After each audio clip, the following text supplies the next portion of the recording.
네, 소개받은 전봉걸입니다. 먼저 패널 분들 소개를 드리도록 하겠습니다. 가장 왼쪽부터 본인이 소개해 주시면 고맙겠습니다. 예, 안녕하십니까. 건설처 기술부장 표기정입니다. 예. 아. 예, 안녕하세요. 발제했었던 강원대학교 김강우입니다. 네, 가천대학교 홍준입니다. 네, 발표 맡았던 서울대 이종수입니다. 반갑습니다. 예, 반갑습니다. 그린뉴딜 사업처 수소경제사업부장 장호창입니다. 네, 그러면 패널 토론을 시작하도록 하겠습니다. 이 패널 토론에 주어진 시간은 약 30분 정도로 주어져 있고요. 좀 빨리 진행하도록 하겠습니다. 먼저 발표를 하지 않으셨던 외부 위원 중에 이제 홍준희 교수님께서 먼저 말씀을 해주셨으면 고맙겠습니다. 예, 저는 그 근처에 있음에도 불구하고 그동안 만날 기회가 적어서 근데 오늘 이렇게 여러 가지를 배울 수 있고 또 생각해 볼 수 있는 기회가 된 것 같습니다. 뭐 이렇게 말씀드리면 외람될지 모르나 그냥 오늘 드는 생각은 남동발전의 그 기업의 업의 본질을 이렇게 생각해 볼 때 그냥 피상적으로는 제가 가장 바람직하게 보는 거는 대규모 수요지 근처에 대단히 발전 용지를 확보하고 계시더라고요. 이거는 누구도 갖지 못한 정말 훌륭한 자산일 것 같습니다. 아울러서 발전소는 일종의 단말기인데 그것을 플랫폼에 연결하는 접속 설비를 또 대규모로 가지고 계실 것 같아요. 접속 설비 운영은 한전에게 넘겨주시긴 하지만 그거는 발전 회사의 자산이죠. 이 접속 설비를 확보하는 게 앞으로 되게 힘들 거잖아요. 뭘 하더라도. 근데 대규모 접속 설비를 가지고 있고 대단히 발전 용지를 수요지 근처에 가지고 있다는 거는 지금의 이제 여러 가지 정치 사회적인 현실을 고려를 할 때 남들이 쉽게 따라오기 어려운 그러니까 진입 장벽이 설치된 그 해자 뒤에 안전하게 굉장한 역량을 가지고 계신 거죠. 이 자산은 결코 좌초되거나 이렇게 값싸게 다뤄질 것이 아닙니다. 미래로 가면 갈수록 훨씬 더 비싸질 것이고 유용할 것이라는 생각이 들더라고요. 특히 이제 다음 정부가 들어오면 이제 DSO 사업 같은 라이센스가 나온다 할 때에는 이제 발판 겸업이라든지 혹은 이제 DSO 사업을 같은 거 하신다고 봐도 지금 영흥이나 여수, 순천 이런 데에는 인접한 대규모 산업단지가 있고 그러니까 어마어마한 B2B 수요지가 있는 거죠. 저는 이것이 되게 즐거운 것 같아요. 그러니까 미래가 굉장히 밝을 수 있고 우리의 문제를 해결하는데 실마리가 될 수 있을 것 같다 이런 생각 오늘 들었고요. 두 번째 이제 오늘 주제가 수소이긴 하지만 저는 수소 생산은 탄광업에 해당되는 것 같고 수소 수송이라고 하는 거는 철도 그죠 배로 이제 그 뭐 블라디보스톡이나 이런 데 와서 그 저기 보험 처리해 가지고 발전 단지까지 오는 이거는 우리가 할 일은 아니잖아요. 그렇게 만들어진 수소를 이제 잘 가공하고 오염 없애고 이렇게 후처리해서 전기로 바꾼 다음에 공급하는 게 우리의 일이니까 그러니까 이제 수소 생산과 유통에 대해서는 재미가 없을 것 같다 이런 느낌이 들어서 근데 이런 말씀을 드려도 되는지는 잘 모르겠습니다만 그냥 업의 본질에 조금 더 초점을 맞추는 방향으로 가고 아까 가스 발전에 너무 늦게 들어가서 아쉽다는 말씀이 일부 계셨지만 또 저는 그렇게 생각하지 않습니다. 현재 해외에서 벌어지고 있는 이제 브릿지 기술로서의 가스 발전을 최근에 주목하긴 했으나 그것이 운영 수명이 이제 단축될 것으로 예상이 되면서 미국에서도 이제 이게 좌초자산이 리스크에 노출될 확률이 높아지고 있어가지고 이런 점에서도 늦은 게 오히려 좋은 일일 수도 있다 이런 생각도 들기 때문에 이런 점도 말씀을 드리고 싶고요. 아울러서 그럼 우리가 주목해야 될 미래의 방향은요. 저는 파워 투 X라고 하는 P2X가 우리가 좀 관심을 가질 수 있는 게 아니냐 싶고요. P2X를 B2B로 하자면 이제 파워 투 하이드로겐도 할 수 있고 사이트를 활용하는 비즈니스를 발굴을 해서 우리가 가진 발전단지에 누군가가 들어와서 뭔가를 어마어마하게 한다고 할 때 그거에 필요한 사이트도 주고 접속 설비도 해결해 주면서 이제 곁들여가는 이런 전략도 한번 생각해볼 만하다는 생각이 들었습니다. 저는. 그리고 파워텍스 중에 특히 재밌는 게 파워히트 옆에 저기 지역난방공사가 있는데 열이 단가가 재밌습니다. 그러니까 지역난방공사가 소매요금으로 킬로와트아워당 90원 받거든요. 괜찮죠? 그리고 킬로와트아워당 열을 50원에 받으면 이걸 저가 열원이라고 해서 무조건 사줍니다. 지역난방공사는. 근데 우리 발전에 이제 폐열이라든지 발전열을 활용하는 것을 지역난방공사하고 이렇게 섹터 커플링하는 방식으로 들어가서 열 판매 사업에도 조금 이렇게 이미 많이 하고 계실 것 같다는 생각은 하지만 그런 것들도 조금 더 다시 들여다보면 좋지 않을까 하는 생각이 들었고요. 그리고 미래의 방향을 설계하실 때 하나 부탁드리고 싶은 거는 이제 최근에 디지털 트윈이니 메타버스 이런 얘기들이 나오는데 저는 디지털 세계, 디지털 문명, 메타버스의 가장 중요한 걸림돌 중에 하나가 어떻게 탈탄소화할 것이냐는 겁니다. 아시는지 모르겠지만 비트코인 하나 이렇게 채굴하는데 한 30메가와트 아워 이상의 전기를 쓰거든요. 화석연료 전기를. 그러니까 디지털 문명 혹은 디지털 트윈 메타버스 우리가 만든다고 할 때 그런 것들을 만드는 거에 결정적인 허들은 어떻게 탈탄소화된 전기를 가지고 그런 것들을 해결할 수 있느냐 이런 이슈일 수가 있습니다. 요거는 재생에너지의 그 저희 간헐성 문제를 해결하는 굉장히 유연성 자원이 디지털 도메인에서도 생길 수 있다는 얘기이기도 해서 그런 점도 한번 살펴보시기를 권해드리고 싶고 아울러서 B2C로 한다면 이제 전기식 히트펌프를 가지고 전전화하면 전력 부분의 매출이 2배 는다고 하거든요. 2050년도까지.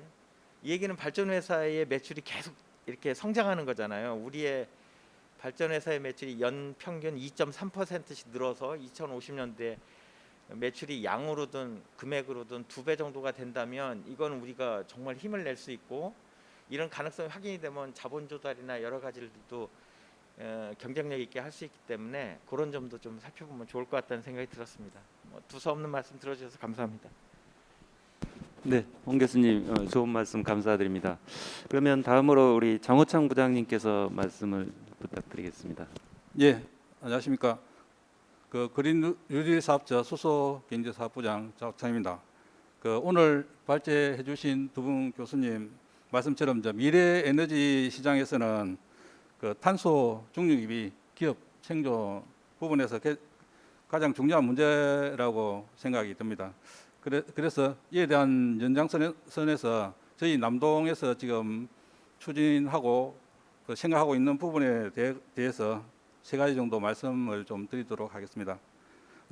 첫째로 제일 중요한 부분이 이제 탄소 중립을 위해서는 이제 신재생 에너지 확대하고 다음으로 이제 수소 경제로의 빠른 전환이 이제 제일 중요할 것으로 이제 판단이 됩니다. 이를 위해 가지고 신재생 에너지 이제 확대 부분은 저희도 이제 지난 8월에 3430 신재생 에너지 중장기 로드맵 발표를 했습니다. 그에 따르면은 이제 34년까지 약 33조 원을 투자를 해서 이제 설비 용량 10기가와트 이제 발전 비중은 한 30%를 달성한다는 계획입니다.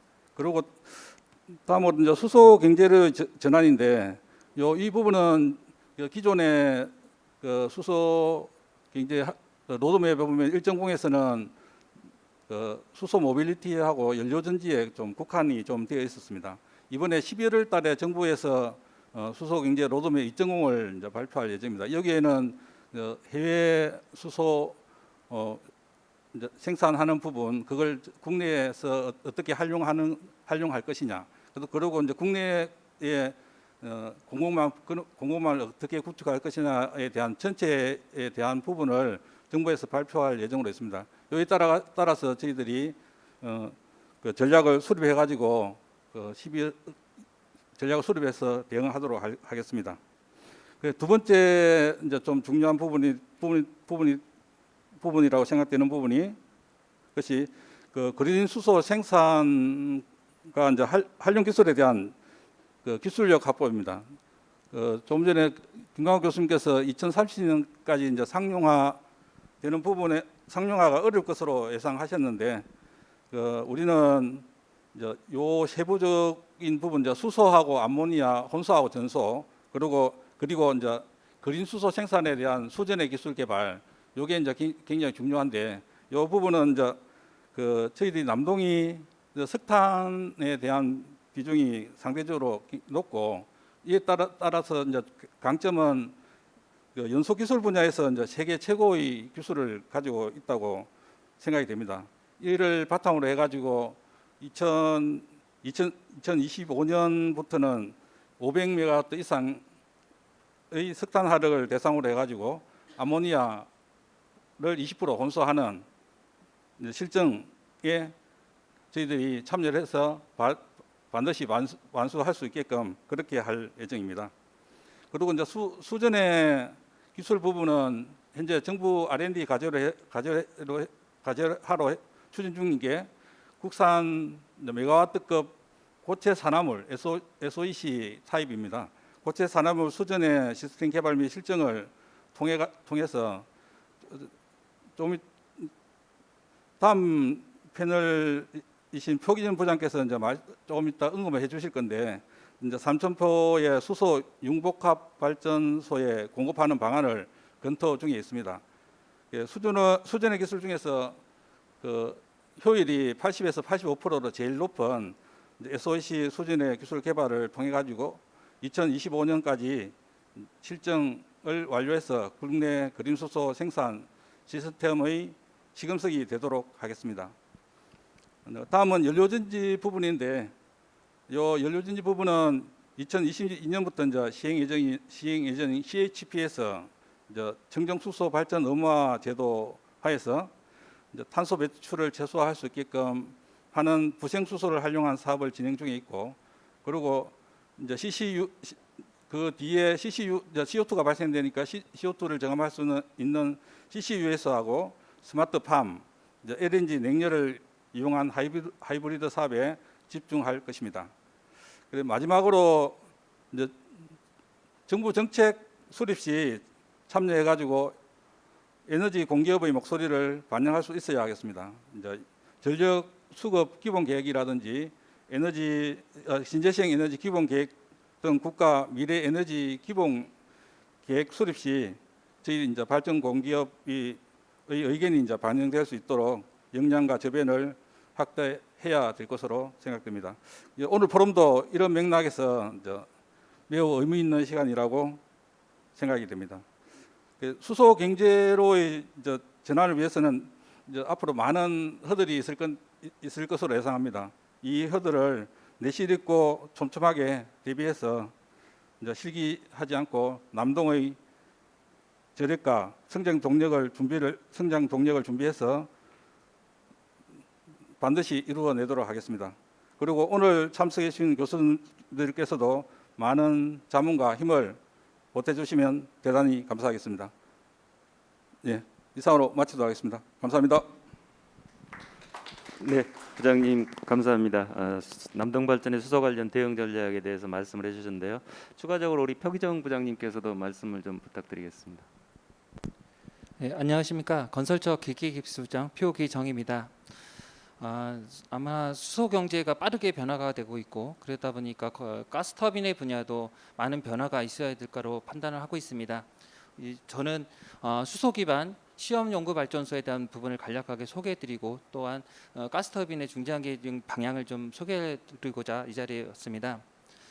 저희가 지금 저희 국가적으로 보면 2025년까지는 복합이 약 70.4기가 정도가 예상이 되고 저희 회사는 0.92기가였던 것이 약 8.8기가와트 정도로 예상을 하고 있습니다. 그렇지만 LNG 발전소가 갖고 있는 탄소 배출에 대한 한계 때문에 아마 좌초 자산의 위기를 무면한 건 사실입니다. 그런 것을 해결하기 위해서는 반드시 수소 경제와 한 온라인이 돼서 가야 될 수밖에 없다는 판단을 하고 있고요. 저희 지금 보시면 그 세계적으로 보면 많은 글로벌 기업들이 수소에 대한 수소 혼소와 혼소 전소를 해서 개발을 하고 있습니다.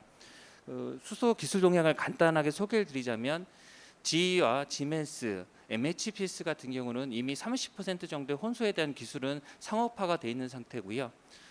그리고 현재 2025년도까지는 MHPS는 전소 발전소 약 H 클래스 약 400메가와트짜리에 대한 클래스가 를 전소를 목표로 지금 추진하고 있습니다. 또한 지멘스 역시 30년까지는 H 클래스 약 400메가와트의 전소 기술을 개발하려고 로드맵을 수립한 상태입니다. 우리나라에는 두산중공업이 있는데 두산중공업은 2024년까지 270메가와트 정도의 전소 기술과 혼소 기술을 개발하고 400메가와트급 H 클래스에 대해서는 2027년까지 전소 기술을 개발하는 걸로 지금 추진을 하고 있습니다. 이럼에도 불구하고 국내에는 약 152개의 가스 터빈이 있습니다. 전량 외국 거고요. 앞으로도 약 40개에서 80개 발생하는 이제 신규가 되는 가스 터빈이 있는데도 불구하고 이대로 상태로 간다면 국내 시장은 외국인한테 잠식이 될 수밖에 없다. 그래서 이런 것들을 국내의 자산에 대한 자초라든지 자초 자산 위기, 전력 개통화, 그다음에 탄소 중립, 국내 생태 조성을 위하기 위해서는 국내 산업을 육성할 수 있는 방안이 필요하다 해서 수소 기반 가스 복합 시험 연구 발전소를 정부 주도하에 경남도, 남동발전, 두산중공업, 그다음에 서플라이체인이 동업해서 지금 현재 사업을 추진하고 있습니다. 그 가스 복합은 사실 기계의 꽃이라고 합니다. 기계 공학의 꽃이라고 하다 보니까 실제로는 굉장히 많은 연구 기관이 필요하고 그다음에 거기에 검증, 시험을 할 수 있는 인프라가 필요합니다. 그 시험 연구 발전소는 이런 수소 터빈 개발하는 데 있어서 강력한 인프라를 조성할 수 있는 커다란 무기가 될 수 있다라고 판단을 하고 있습니다. 이 사업에 대해서 간단하게 그러면 말씀드리자면 저희가 2020년 5월에 국내 최초로 270메가와트 수소 혼소기에 대한 국책 과제를 선정이 돼서 추진해 왔고 작년도 또 8월 달에는 정부에서 삼천포 부지를 수소 가스 및 그 시험 복합 연구에 대한 실증 단지로 지정이 됐습니다. 그리고 작년 11월에 산업부에서 국산 가스 생태 활성화에 대한 방안 일환으로 시험 연구 발전소가 그 내용에 포함돼서 발표가 됐습니다. 그 본 사업은 방금 말씀드린 대로 삼천포 부지 내에 있는 기존 인프라를 활용하는 방법을 통해서 약 7,500억 정도의 사업비를 예상하고 있고, 그다음에 그 준공연한은 두산중공업이 목표하는 전소 2027년까지 그 목표를 해서 준공으로 추진하고 있습니다. 본 사업의 특징은 첫 번째 그 수소 터빈을 실증을 하고 또한 플랜트까지 시험 검증할 수 있는 그런 기반을 제공하고요. 또 여기에 참여하는 국내 관련 서플라이 체인에 대해서는 발판의 도약을 삼을 수 있는 좋은 기회가 될 수 있을 것 같습니다. 두 번째로는 아까 방금 삼천포에서 말씀드렸던 삼천포에는 저희가 갖고 있는 굉장히 많은 신재생 자원이 있습니다. 신재생 자원을 통한 그린수소 생산, 그다음에 운송, 저장 이러한 것들을 결합한 실질적인 수소 클러스터를 조성할 수 있고, 그래서 새로운 비즈니스 수소 경제의 혁신, 비즈니스 밸류 체인을 충분히 만들 수 있다라고는 자신감을 갖고 있습니다. 또한 간단하게 저희 남동 발전의 수소 터빈에 대한 전략을 말씀드리자면, 저희는 2030년까지는 이전에 저희가 발주가 되고 준공이 되는 모든 터빈에 대해서는 30% 혼소에 대한 설계 기준을 마련할 거고요. 2035년까지는 전소에 대한 기술을 다 확보를 해서 설계에 다 반영할 수 있도록 그렇게 추진을 하고 있습니다. 또 아울러 또 핵심 사항 중에 하나가 있습니다. 그거는 뭐냐면 100메가 이상의 이하의 소형 수소 터빈을 활용해서 아리백이라든지 분산 에너지를 집중적으로 개발을 해서 저희가 실질적으로 수소 경제를 현도하고, 그래서 탄소 중립과 함께 성장하는 회사가 될 수 있도록 최선을 다하겠습니다. 이상입니다. 네, 표 부장님 감사드립니다. 혹시 우리 이제 발표는 해주셨지만 추가적으로 이정수 교수님이 말씀해 주실까, 우리 김강호 교수님도 따로 말씀해 주실 게 있나요? 없으시면 없으시다. 아주 간단하게만 말씀을 드리겠습니다. 앞에서도 말씀을 드리긴 했는데 사실은 계속 2030년, 30년 말씀을 드렸거든요. 근데 그게 어떤 면에서는 약간 그 느낌이, 그러니까 밀어놓는 것 같은 느낌들이 들 때도 있습니다. 그러니까 기술 개발을 꼭 반드시 그때 해야지만 되는, 어떻게 보면은 지금 현재 총력전, 그러니까 기술 쪽에서의 총력전을 해야지만 실용화될 기술들을 우리가 2030년도에 만들고, 그다음에 목표한 탄소, 수소 분야에 있어서의 탄소 중립을 이룰 수가 있을 것 같아서 앞으로 10년은 사실은 불확실한 것 같아요. 근데 그 불확실성을 붙들고서 예를 들어서 우리가 그쪽에다가 올인한다든지 이렇게 하기가 사실은, 제가 만약에 남동발전에 지금 우리 경영을 하시는 분들은 너무 고민스럽기도 하고 골치가 너무 아프실 것 같은데, 그래서 이제 좀 그런 우려성들이 좀 있습니다. 그래서 일단 앞으로 10년 후는 총력전을 가지만 불확실성이 있다라는 것을 잘 보시고, 근데 이제 타겟은 탄소 중립은 무조건 어떻게든지 가야 할 수밖에 없는 상황이거든요. 그래서 그것을 어떻게 달성하실 것인가에 대해서 고민을 좀 하셔야 될 것 같고요. 그 수단은 꼭 수소가 아닐 수도 있고, 수소를 병합해서 같이 하실 수도 있고, 다양한 방법들이 있을 것 같고요. 그래서 일단 타겟을 탄소를 최소화시키는 탄소 중립으로 가는 쪽으로 많이 고민을 하셔야 될 것 같은 생각이 들기도 했었습니다. 예, 이상입니다. 네. 네, 감사합니다. 패널 토론은 여기서 마치고요. 질의응답을 이제 시작할 텐데 질의응답은 우리 김수만 실장님께 마이크를 넘기도록 하겠습니다. 네, 패널 토론 해주신 우리 전범을 교수님 감사의 말씀을 드리고요. 그럼 이제 지금부터 질의응답 시간을 갖도록 하겠습니다. 예, 질의하실 분들은 손을 들어주시면 저희가 마이크를 좀 가져다 드리겠습니다. 간단히 소속과 성함을 좀 말씀드려야 되는데 사장님께서 먼저 제일 먼저 손을 드셔가지고 오늘 이번 기회를 통해서 수소에 대해서 전반적으로는 이해를 잘 했습니다. 저는 지금까지 한 1시간여를 지나면서 세 가지 측면에서 생각했습니다. 기본적으로 재화는 한정되어 있습니다. 우리가 투자해야 될 금액은 한정되어 있고, 두 번째는 어떻게 선택하고 집중할 거냐, 세 번째는 포트폴리오를 어떻게 짤 거냐. 예를 들면 풍력, 그다음에 태양광, 수소전지, 이 세 가지의 제한된 재원을 갖고 포트폴리오를 짜야 되는데, 한 측면에서는 수소전지가 세월이 흐르면은 마치 우리가 그 예전에 핸드폰 모토로라의 배터리 값이 굉장히 비쌌지 않습니까? 부자들만 카폰을 갖고 다니고 했는데 어느 시점이 돼서 가격이 떨어지면 그때 시장에 우리가 필요하면 사면 되지 않느냐. 수소전지 부분도 지금 굉장히 리스크도 많고 굉장히 효율성도 떨어지는 지금 초기에 직면하고 있는 것 같습니다.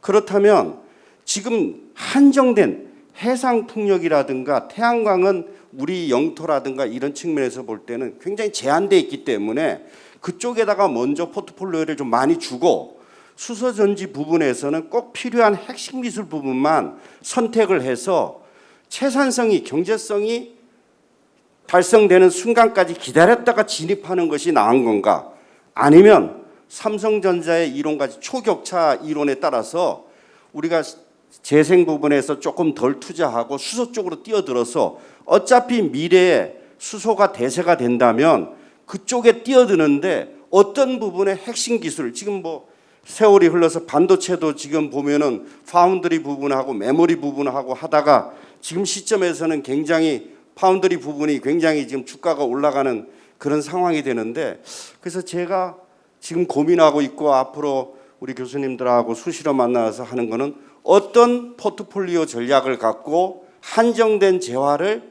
투입할 거냐 하는 게 고민인 것 같습니다. 거기서 혹시 좋은 말씀 있으면 부탁드리겠습니다. 예, 사장님 말씀 주신 거를 들으면서 제가 하나 드리고 싶은 말씀이 있었는데 잊고 있었던 게 생각이 났는데요. 아까 김광호 교수님 발표 자료 중에 이제 수소가 10년 사이에 예상되는 그 단가 하락이 62% 정도 떨어질 것이고, 이제 2050년도까지 앞으로 남은 30년 동안 이제 추가적으로 더 떨어뜨려서 대체로 한 75% 누적으로 되는 것 같더라고요. 이게 이제 하락 수준, 이제 이런 것들은 이제 생산량의 누적량이 늘어나면 말씀 주신 것처럼 학습 곡선에 의해서 이제 단가가 이렇게 자연스럽게 떨어지는데, 그거에는 전제가 있습니다. 이 기술이나 시스템을 구성하는 이 단위 요소들이 이렇게 단순하게 모듈화 될 수 있느냐 없느냐가 중요하고 모듈을 하나 만들었을 때 그 모듈의 복잡도가 클수록 학습 효과가 떨어지거든요.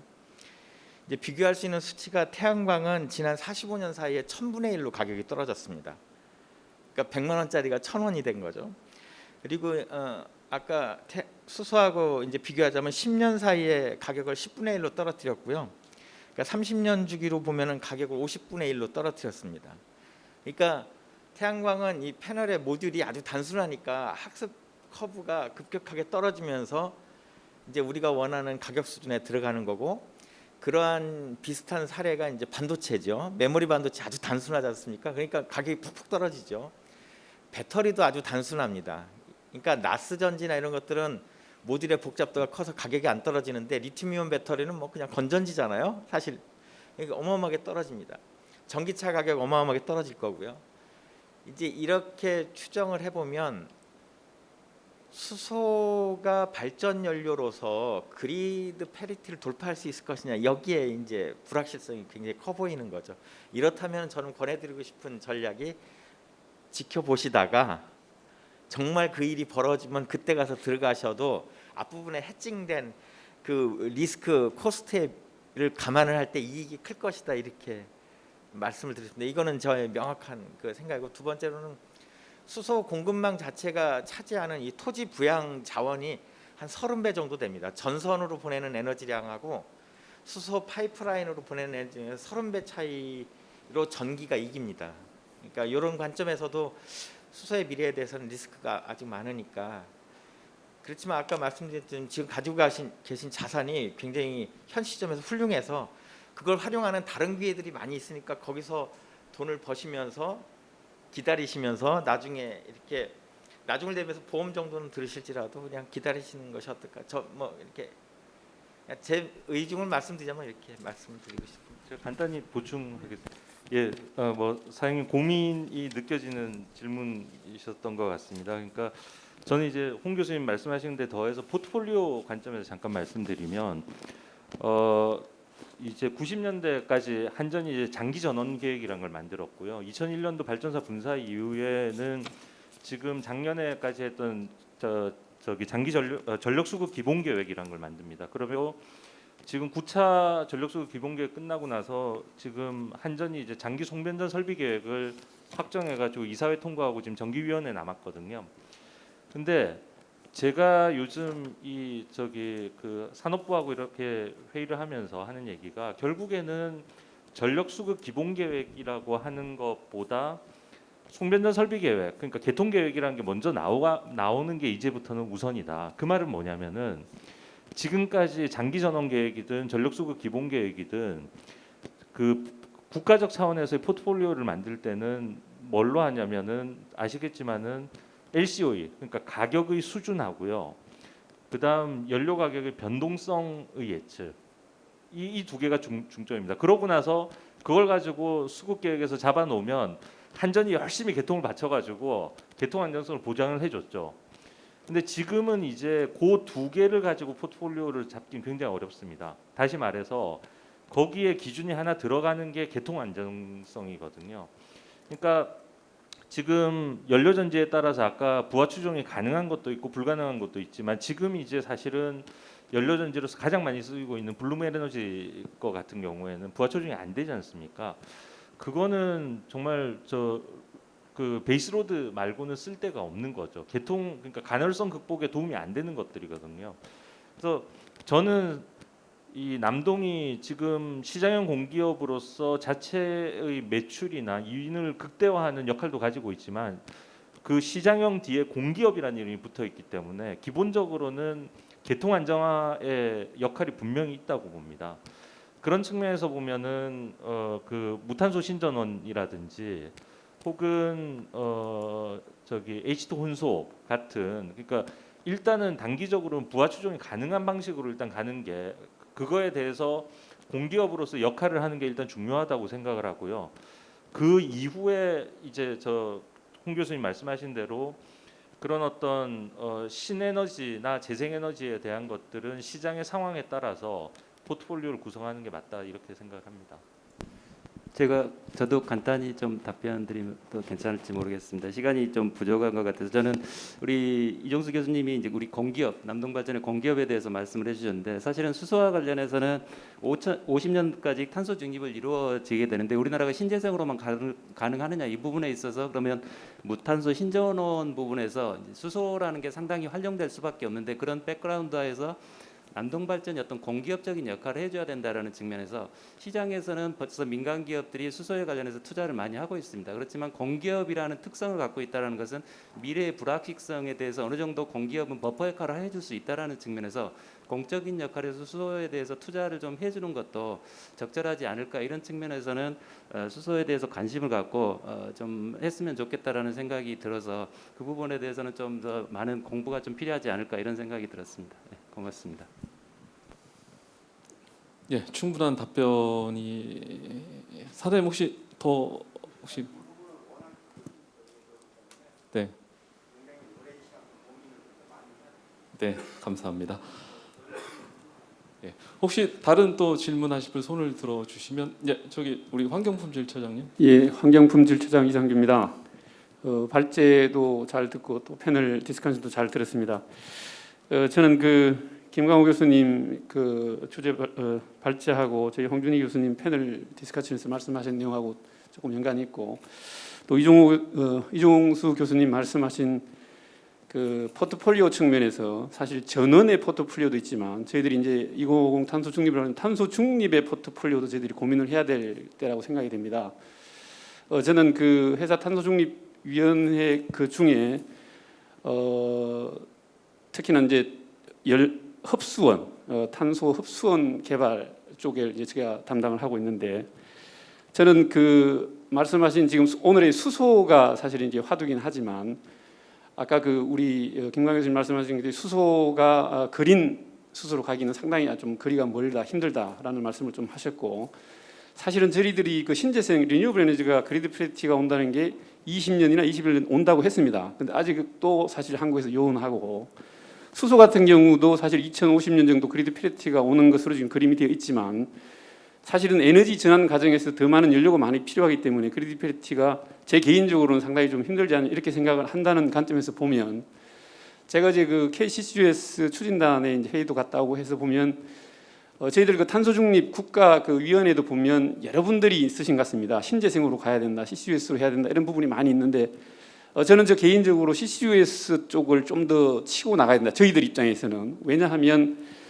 아까 말씀하신 게 저희들이 일단 석탄화력을 많이 가지고 있다는 것이 지금도 단점이지만 장점도 될 수 있다는 생각을 좀 가지고 있습니다. 그리고 지금 저희들이 LNG로 전환하는 부분에 대해서 좌초자선이 될 수 있다고 지금 아까 교수님 말씀하신 부분을 상당히 공감하는 부분인데 이게 이제 정부에서 석탄에 대해서는 말도 꺼내지 못하게 하다 보니까 지금 어려움이 있어서 저는 어제 KCCUS 단에 가서도 상당히 이걸 좀 강하게 말씀을 드렸는데 지금 저희들이 탄소 중립 로드맵을 작성하다가 공부를 좀 해보면 저희들이 지금 석탄 화력을 그대로 두고 그냥 CCUS를 설치를 하면 한 6,300억 정도 듭니다. 500메가와트 기준을 해서.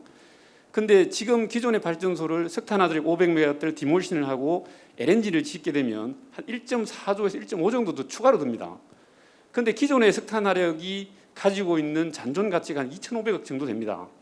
그리고 그것이 연간 한 15년만 더 운영이 된다면 한 200억씩의 수익을 가지고 올 수가 있는데 이런 부분들을 계속 저희들이 자초자산 문제를 얘기하면서 그냥 석탄화력을 무조건 이렇게 폐지한다는 부분이 좀 안타까워서 사실 여기 다 계신 교수님들이 국가의 정책과 또 이런 에너지 정책을 담당하시는 교수님들이라서 과연 저는 CCUS 기술은 사실은 포집 기술은 어느 정도 저희들이 다 확보가 되어 있다고 하는데 스토리지 쪽도 상당히 지금 EOR 쪽으로 많이 활용을 하고 있고 또 저희들 국내에서도 동해 가스전이나 이런 쪽에 개발을 하고 있습니다. 근데 유틸라이제이션은 다 아시겠지만 조금 더딘 점은 있지만 광물화 하는 부분도 상당히 기술적으로 피저블한 기술이기 때문에 차라리 이런 수소화해서 한번 거치고 하는 과정보다는 저희들이 CCUS 기술을 더 우리 회사 같이 석탄을 많이 가지고 있는 회사 같으면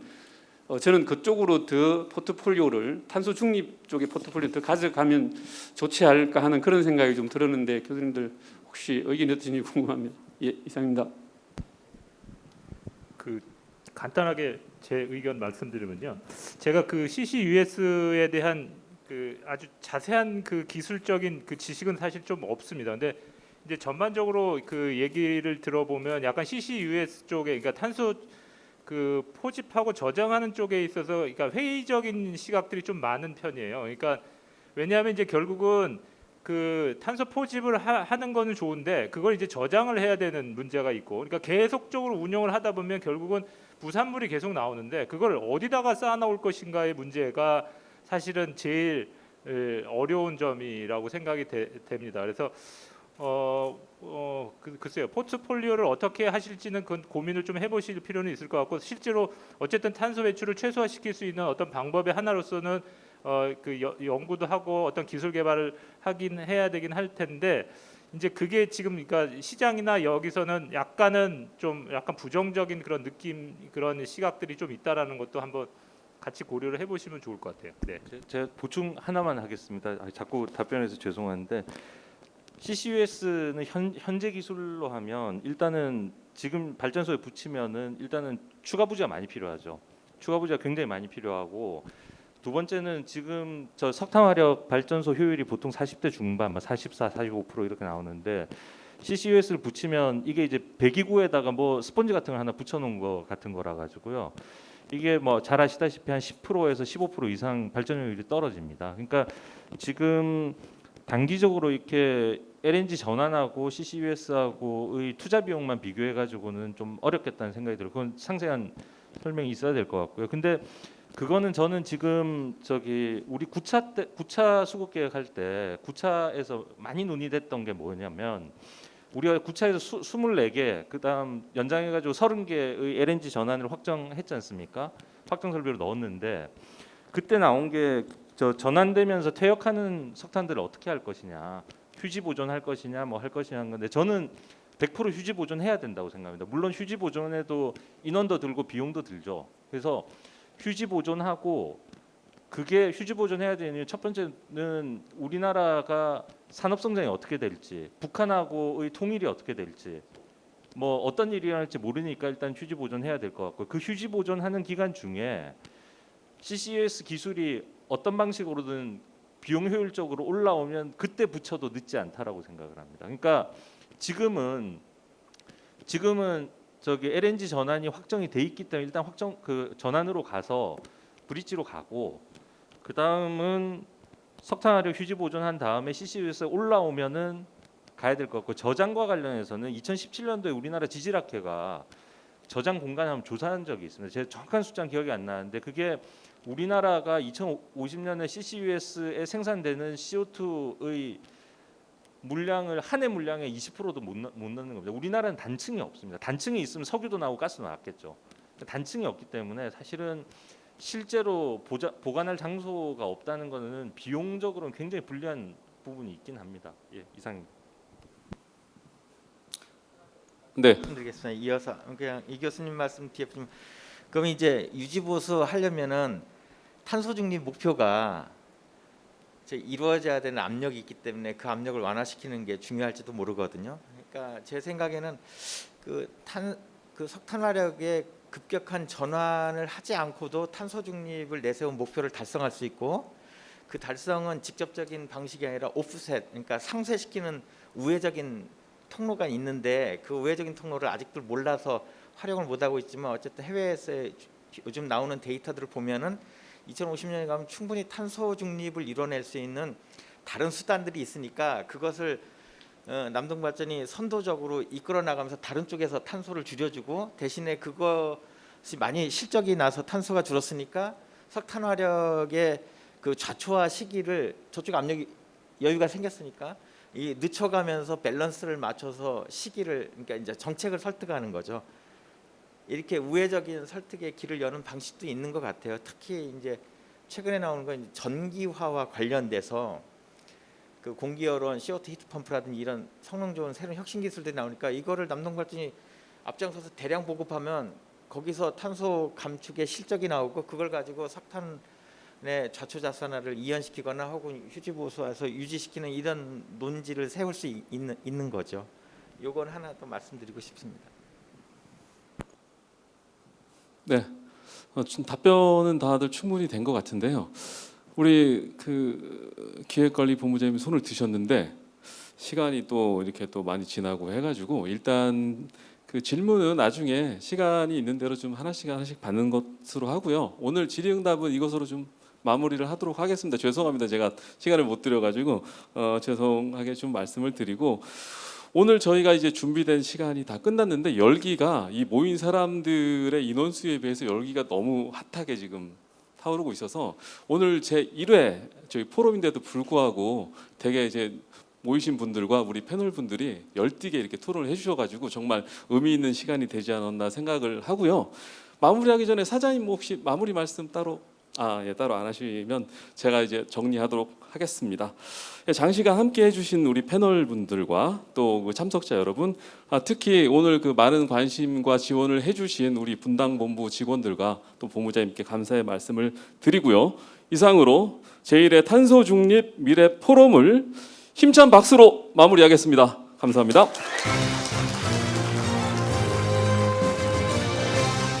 네, 저기 사진 촬영이 있겠습니다. 우리 경영진 분들하고 우리 본사 청취자님들은 강단으로 올라가서 사진 촬영을 하도록 하겠습니다.